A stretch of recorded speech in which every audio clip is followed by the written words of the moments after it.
কাফের গুলাকে পিষা মাইরিয়া শেষ করে দে। দুদিকে পাহাড়, ক্ষুধার্ত নবী, রহমতের নবী, 3 দিনের না খাওয়া। যাইদ সাথে, রাসূলুল্লাহ যাচ্ছেন, যুবকেরা পাথর মারা শুরু করে দিয়েছে।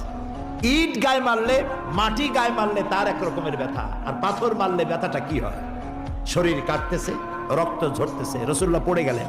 যুবকেরা এসে জোর করে ফেরেশতার সাথে করে নিয়ে এসেছি, আপনি অনুমতি দেন এই দুটি পাহাড়কে মিলায় দিয়া কাফের গুলাকে পিষা মাইরিয়া শেষ করে দে।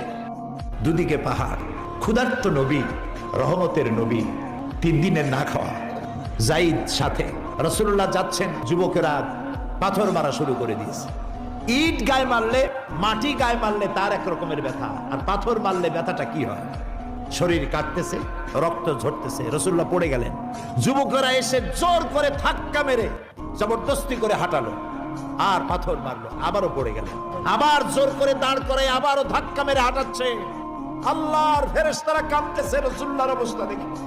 তৃতীয়বারের মতো যেখানে তিনি বেহুশ হলেন, সেখানে ছোট্ট একটা মসজিদ আছে ভাঙ্গা, এখানে রাসূলুল্লাহ একদম বেহুশ হয়ে গেলেন, শরীর থেকে রক্ত ঝরতেছে।